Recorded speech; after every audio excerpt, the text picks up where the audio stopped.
Então, mais do que um sistema de distração, ele é um sistema de moldagem. É uma coisa que a mídia vai usar muito para moldar o nosso pensamento, mudar o jeito que a gente é, a forma como a gente se veste. E o ramo do entretenimento, ultimamente, tem sido um dos mais bem-sucedidos na nossa geração. Por exemplo, o ramo da produção é Hollywood, por quê? Porque seria uma das maiores produtoras de filmes que a gente tem na atualidade.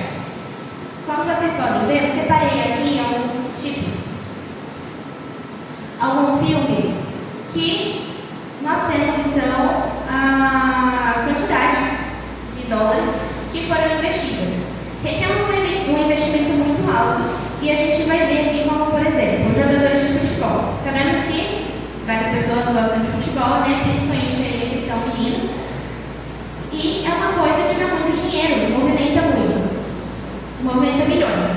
Principalmente para jogadores que são mais famosos. Os jogadores melhores, por assim dizer, recebem mais.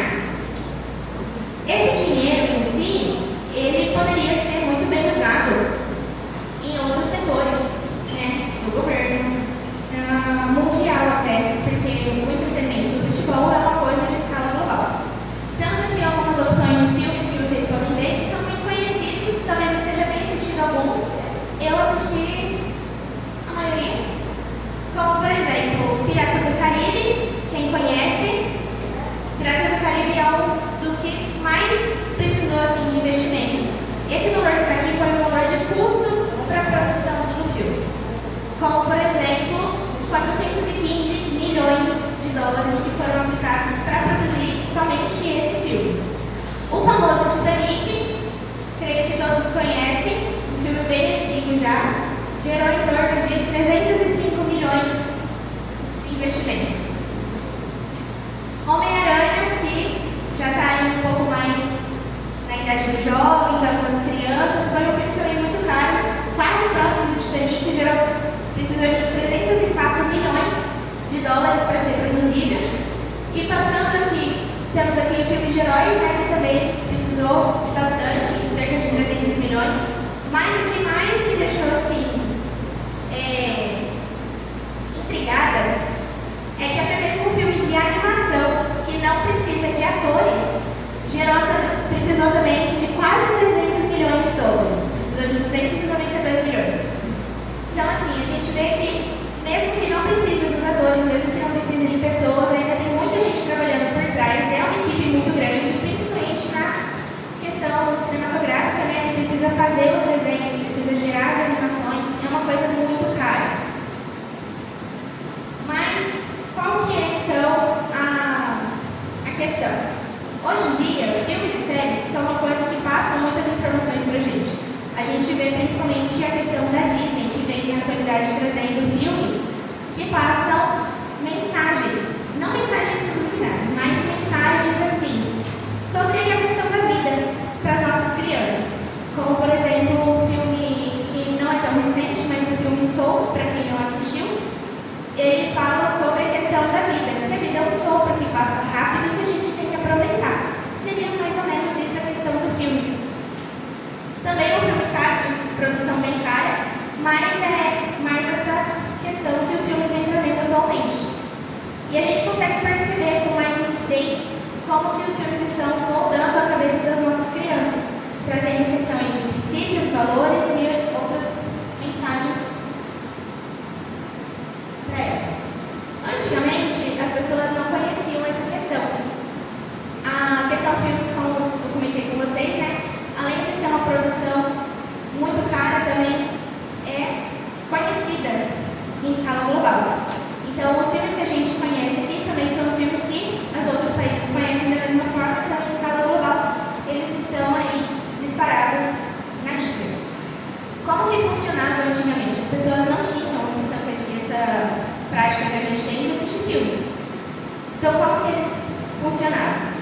Na Grécia Antiga, uma das primeiras civilizações da história, as pessoas se comunicavam, e se comunicavam muito bem.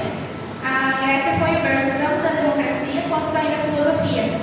Para você que é um sábio filósofo, era aquela pessoa que era um pensador, que expressava suas ideias, e existiam também os sofistas, que eram as pessoas que vendiam esse conhecimento, como se fossem professores.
eles levavam as crianças às praças e o ensinamento era passado por forma de teatro. Coincidentemente, a arte sempre esteve ligada ao conhecimento, à expressão e ao poder da expressão. Uma hora eu acerto, gente. Perfeito. A questão que a gente percebe é, como tinha na Grécia Antiga a questão do pensamento ser passado de geração em geração, a gente percebe também em Roma que tinha essa mesma prática. Hoje em dia, é muito difícil a gente conseguir manter essa tradição. Claro, né, o ser humano ficou um pouco mais debilitado, a tecnologia evoluiu muito e isso atrofiou um pouco o cérebro do ser humano. Como, por exemplo, antes as pessoas contavam histórias que a gente conhece até hoje. Como, por exemplo, a história do começo de Roma, a história de Rômulo e Remo, que foi uma história criada lá nos primórdios, lá no começo da civilização romana, que era um mito. As pessoas utilizavam dos mitos para contar, para exemplificar e explicar coisas que elas não sabiam. E a gente conhece a história até hoje. Se você ainda não conhece a história, o mito de Rômulo e Remo, que foi a formação da cidade romana, procura depois, que é bem legal. É uma coisa assim, bem mística, não tem nada a ver, você fala que é bem ridículo, mas é legal para agregar conhecimento. E na Roma antiga as pessoas tinham também a política do pão e circo, que era também uma forma de entretenimento, só que era uma forma um pouco mais política. As pessoas utilizaram então do entretenimento dentro do Coliseu Romano, que foi um lugar estabelecido para que elas fossem contidas pelo poder político. Exemplo. As pessoas estavam insatisfeitas com a política da região porque elas estavam passando fome e porque a política estava um tanto tirana. Então, elas estavam vivendo praticamente uma ditadura. O imperador romano, para controlar essa situação, decretou a política do pão e circo veladamente, para que as pessoas não percebessem. Como funcionava? Dentro do Coliseu, ele abria ao público para que as pessoas pudessem ver tanto cristãos sendo jogados aos leões, quanto gladiadores lutando, gladiadores que eram escravos de guerras, lutavam pela própria vida. Se sobrevivessem, podiam ser livres, senão eles iam morrer, e era isso. E hoje a gente vive uma nova política pão e circo. E quando as pessoas assistiam a essas lutas, elas também recebiam pão, para que elas pudessem ficar ali de forma confortável. E essa era a vida delas, para que elas parassem de pensar no sistema e na insatisfação que elas estavam com o sistema e passassem apenas a vegetar o pensamento delas dentro daquele entretenimento. E não é muito diferente com o que a gente vive hoje, só que a gente não percebe isso. Muitas vezes a gente esquece a história para trás e não pensa no que vem se repetindo, porque muitas vezes a história não é criada nada novo, ela só se repete. Então, quando você está lá na sua casa assistindo um filme que fala sobre política, ou então que fala mal do seu governo, ou então que é somente uma comédia barata, tenha certeza, esse filme foi produzido para que você esquecesse ou moldasse o seu pensamento de forma contrária, para que você não se ficasse mais insatisfeito com a questão que você vive na atualidade e para que você pare de pensar na sua situação e viva apenas assim, vegetando o seu pensamento. Uma pessoa que reclama muito é uma pessoa que gera revoluções e insatisfações. Uma pessoa que gera revoluções é uma pessoa que exige mudança. Não é isso que as pessoas que condizem com os princípios do mundo querem. Nós somos a contramão do mundo, hoje em dia. Claro que nós vamos ser caretas, claro que nós vamos ser quadrados, mas quando a gente está expressando o nosso livre pensamento, a gente está gerando mudança. E é essa mudança que o mundo precisa. A gente pode ver que o maior objetivo é o entretenimento de forma fácil, prática e barata. Então, você que tem aquela assinatura de streaming por R$ 9,90, por R$ 19,90, isso foi muito bem pensado, para que fosse uma coisa muito barata, para que você pudesse ter dentro da sua casa de fácil acesso, para que você estivesse preso a uma linha de pensamento que pode ser gerada e desencadeada dentro do celular. Você se acha incapaz de definir se você está vendo uma fantasia ou alguma coisa que é uma realidade. Como, por exemplo, as novelas que passam hoje em dia, elas dizem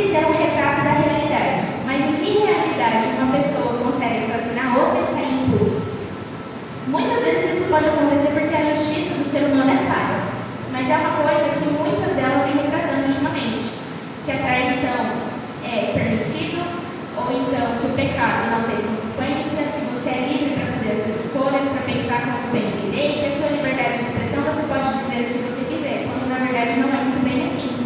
Então elas passam de uma realidade, de uma transformação da realidade, para uma coisa utópica, imaginária, e fazem você pensar que aquilo que você está colocando em prática é o verdadeiro e é inclusive o correto, mas não é bem assim que tem que funcionar a linha de raciocínio. Quer ver uma coisa prática? Quem já viu essa série? Pode ser sincero. Essa série começou lá em meados de 2017, 2018. Para você que não assistiu, eu vou contar um pouquinho dela para você. Essas pessoas aqui, na verdade, são ladrões e o objetivo deles é assaltar o Banco da Espanha. Mas de que forma que eles iriam assaltar? Foi tudo muito bem planejado por esse cara de cinza aqui. Eles se denominam professor, nenhum deles reconhece os seus nomes, para que eles não sejam pegos fora dali. E o principal objetivo deles é produzir o próprio dinheiro dentro do Banco da Espanha. E aí você pode até pensar, o real objetivo deles não é então roubar, é fazer o próprio dinheiro. Mas tem uma boa questão. Dentro desse Banco da Espanha, eles colocaram como reféns clientes, trabalhadores, ficaram contra a polícia e até assassinaram algumas pessoas.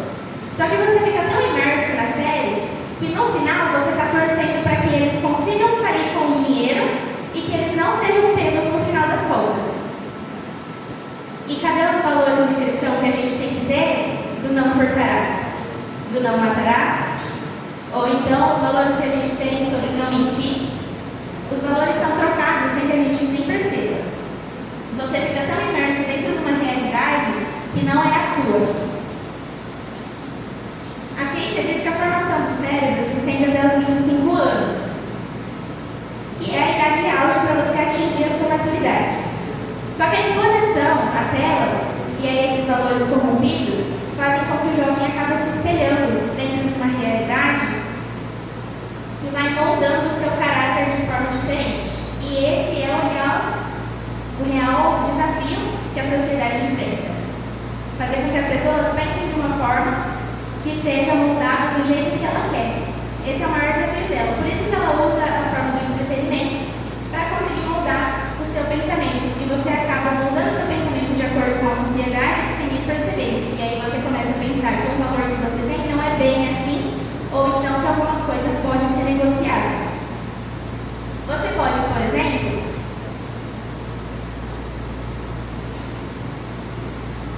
pensar que uma vilã de alguma novela é uma pessoa legal, ou que ela conseguiu estar ali e ser bem sucedida por causa das coisas que ela fez.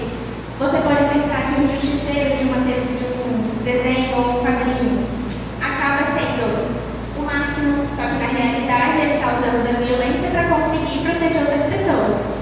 Tudo bem que ele pode até tentar, ele pode até usar dos meios errados para ter motivos nobres, mas os fins não justificam os meios.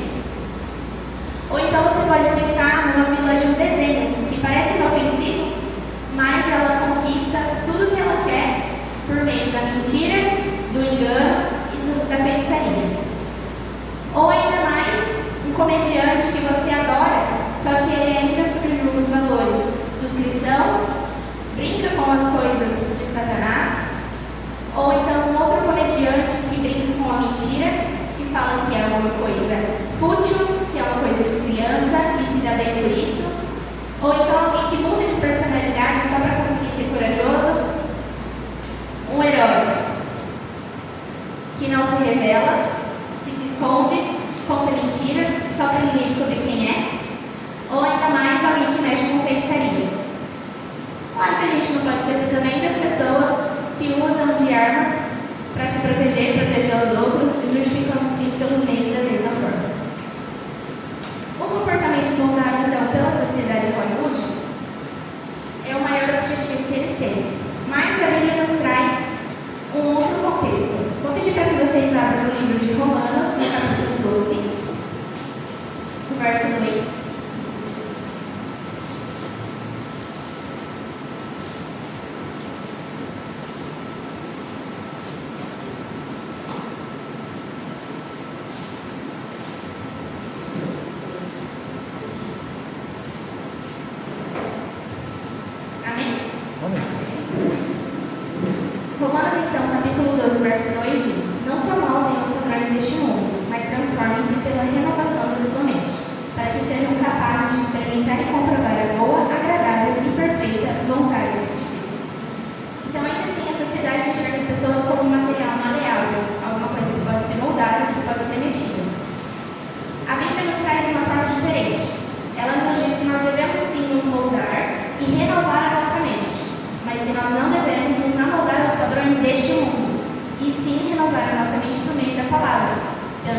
da perfeita e agradável vontade de Deus. Aqui eu trouxe um exemplo sobre a influência da indústria e do entretenimento sobre as pessoas, para vocês verem que não sou eu que tirei isso da minha cabeça, tive fontes que falam que a indústria do entretenimento tem uma influência significativa na vida das pessoas, mudando o comportamento, valores e até mesmo padrões de consumo. Então, como exemplo que eu dei para vocês referente à série, se você não acredita, vamos para um modelo prático sobre a indústria. Com certeza você tem uma calça jeans em casa, correto? A calça jeans é uma coisa que foi criada lá nos Estados Unidos e se expandiu pelo mundo inteiro. Virou uma coisa não só local, mas uma coisa criada para a escala global. Bruno, isso é um exemplo fútil. Eu não gosto. Tudo bem, você não gosta. Vamos para um exemplo um pouco melhor. Quantos aqui tem um perfume em casa? Pelo menos um. Todo mundo. Perfume antigamente era uma coisa criada lá no tempo de Jesus para que você mascarasse aquele odor ruim. Quando você andava muito tempo no sol, as pessoas tomavam poucos banhos, a água era escassa, então as pessoas usavam de óleos perfumados para esconder esse cheiro. Isso não ficou somente na época de Jesus. Se estendeu até a atualidade, no período contemporâneo. Os franceses foram muito bem marcados por essa questão e hoje em dia, até nós temos pelo menos um em casa. Então a indústria, ela gerou uma coisa antiga, que já era usada, amoldou um pouquinho para que você pudesse usar hoje uma forma assim, prática, barata, né? E foi feito para a escala global, moldando então o padrão que a sociedade vive. Você pode pensar que é um exemplo fútil, realmente, o perfume não tem nada demais, mas exemplifica muito bem como que a sociedade, como que a indústria gera costumes que antes eram somente locais numa escala global, numa escala mundial. Nós temos aqui algumas frases de alguns cantores de filmes e músicas populares que eu achei bem interessante.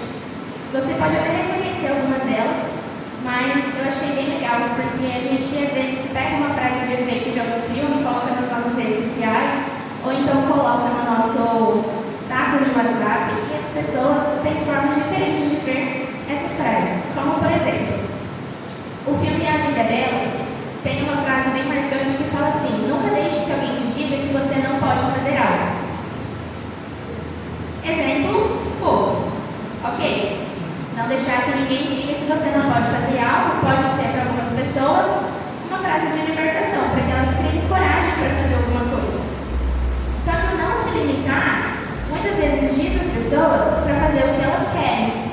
Às vezes para você, o se limitar é não fazer aquela faculdade que você queria, ou então para você começar um hábito bom que você queria já há muito tempo. Para outras pessoas é fazer alguma coisa de errado. Só que Jeremias 17:9 diz que enganoso é o coração do homem e não há quem o compreenda. Como eu disse, para você pode ser uma coisa boa, para outro pode ser uma incentivação para alguma coisa ruim. A famosa frase do Carpe Diem, que foi muito utilizada no século da cultura barroca, dizia para os poetas, diz no livro da Sociedade dos Poetas Mortos. Carpe Diem é uma expressão que as pessoas usavam para falar que a vida só se vive uma vez e que você tem que fazer tudo o que você quer hoje. Mesmo princípio, você pode usar isso para o bem ou para o mal. Ou você pode viver uma vez para Jesus, ou você pode viver só uma vez e se afundar cada vez mais no lamaçal do pecado. Claro que a gente não sabe o dia de amanhã, e nós temos que ficar atentos com isso. Porque Mateus 6:34 diz: portanto, não vos aquieteis com o dia de amanhã, pois o amanhã trará os cuidados, basta o dia o seu próprio mal. Tem também um filme muito interessante da Disney que eu gosto de trazer as coisas mais atuais, porque fala muito para os nossos jovens, que são o nosso futuro. Sobre os filhos dos vilões da Disney, que diz que ser mal é bom. Tem inclusive um desenho do Detona Ralph que fala a mesma coisa, que ele é mau e isso é bom, e que ele nunca vai ser bom e isso não é mal, porque ele é o vilão do filme. Então, no filme ele acaba ficando bonzinho no final das contas, mas é uma frase interessante de se pensar, porque a gente sabe que há dois caminhos e dois lados da moeda. Tem sempre o lado do bem e o lado do mal. E isso exemplifica a nossa vida, porque todos os filmes que a gente assiste, mesmo que eles sejam infantis, eles retratam a nossa realidade. A gente tem dois caminhos para seguir, uma escolha a fazer. E quando ele fala que ele é mau e isso é bom, ele quer dizer que é a natureza dele e que ele não vai mudar isso. Que ele nunca vai ser bom e isso não é mal, porque ele só quer ser quem ele realmente é. Só que não é isso que Deus pede para nós. Ele quer que nós renovemos a nossa mente, como a gente acabou de ler em Romanos 12, para que a gente saiba a perfeita, agradável e boa vontade de Deus, para que nós possamos então nos moldar ao padrão do céu e não ao padrão do mundo. A satisfação pessoal é o maior incentivo para o consumismo, através de propagandas que moldam o nosso pensamento e geram então robozinhos que fazem com que você, que assim que veja uma propaganda, se interesse e vá atrás, sem mesmo reparar no qual o motivo dessa propaganda ter sido feita, qual o intuito desse produto, o que essa pessoa que produziu isso quer. Às vezes ela produziu um produto que é até bacana e ajuda, agiliza a sua vida, só que por trás de tudo isso, os fundos desse dinheiro estão sendo planejados para uma coisa muito pior que você não sabe. Claro que a gente não pode deixar de mencionar também sobre a ciência por trás disso. Como a gente falou no começo, os filmes eles são uma coisa de entretenimento. Claro, apesar de moldar muito, eles sempre vão ser uma forma de entretenimento para que você se distraia e fique mais tranquilo, saia da rotina. E a gente tem que pensar no que isso gera no nosso cérebro. Eu trouxe para vocês uma imagem que é uma simulação do que pode significar o excesso de dopamina no nosso corpo. Aqui é o cérebro normal, com atividade normal. Eu não sei se está dando para enxergar. Então, aí, azul, talvez se eu apagar a luz. Obrigada. Em azul, a gente tem um cérebro normal. E essa seria a atividade cerebral de uma pessoa que tem uma vida saudável. Uma pessoa que não tem vícios, não tem hábitos ruins. Essa seria uma simulação do seu cérebro. Aqui é a atividade cerebral. Aqui ele trocou de alta e baixa, mas na verdade a vermelha seria alta. Essa é uma pessoa sem hábitos ruins. E aqui tem uma pessoa que é viciada em dopamina. O que seria esse vício em dopamina? Não necessariamente seria dopamina por hábitos ruins, como por exemplo drogas. Seria como, por exemplo, uma pessoa viciada em assistir televisão, uma pessoa viciada em chocolate, uma pessoa que é viciada não em alguma atividade específica, mas na sensação do prazer. Essa pessoa que é viciada na sensação do prazer, ela libera a dopamina no corpo. A dopamina é um neurotransmissor que dá a sensação de bem-estar e ela mexe com a estrutura cerebral. Então dá pra gente ver aqui que bem aqui no finalzinho tem uma bolinha vermelha. Essa bolinha vermelha significa alta atividade cerebral. Seria o núcleo de Rubens, que é o sistema límbico, que faz parte do nosso sistema, que é onde pega mais os neurotransmissores da dopamina.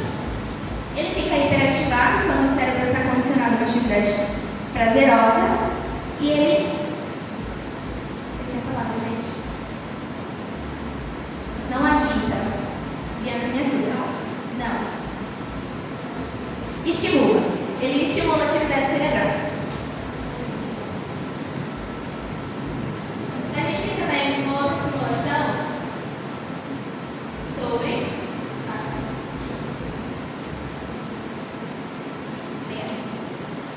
sobre o cérebro que está em uma atividade tranquilizante e o cérebro que está em uma atividade de bem-estar.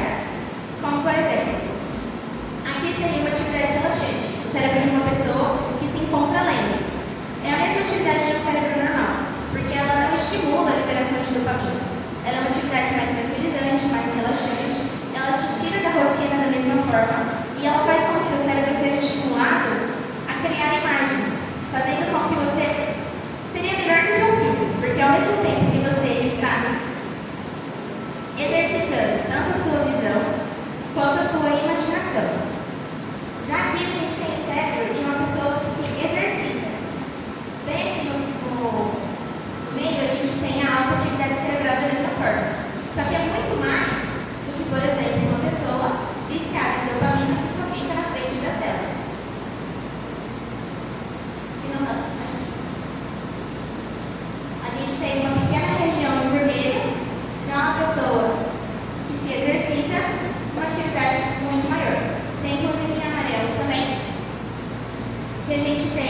as áreas temporais, córtex pré-frontal, que estão também em alta atividade. Com tudo isso, é importante saber quais atividades ditam o controle da sua mente. A gente precisa saber que o nosso sistema nervoso é uma coisa muito sensível. E que, é claro, nós somos o templo do Espírito Santo. O que você precisa prescrever a si mesmo é muito importante. Na atualidade que a gente vive, não dá pra gente dizer que nós não somos influenciados. Antigamente, a gente lembra muito bem que quando a gente estava na saída dos jovens, dos adolescentes, tem uma frase que marcava muito, que era ou você influencia ou você é influenciado. Só que hoje em dia não dá mais pra gente usar essa frase, porque nós somos influenciados a fazer escolhas o tempo todo.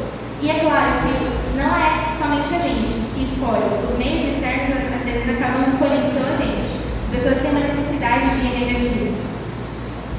E tudo que a gente escolhe influencia tanto dentro do nosso corpo quanto fora. Influencia também as pessoas que estão ao nosso redor. E não dá pra gente ser egoísta e falar que é uma coisa que afeta somente a gente, porque a gente convive em sociedade. Por isso, decida hoje ser influenciado não pela sociedade, nem mesmo pela sociedade do consumo e entretenimento, mas pelos ensinamentos de Jesus, não pela mídia secular. Para finalizar, gostaria de pedir para a nossa regência cantar hoje comigo com a gente, e ao som do primeiro, todos colocam em pé.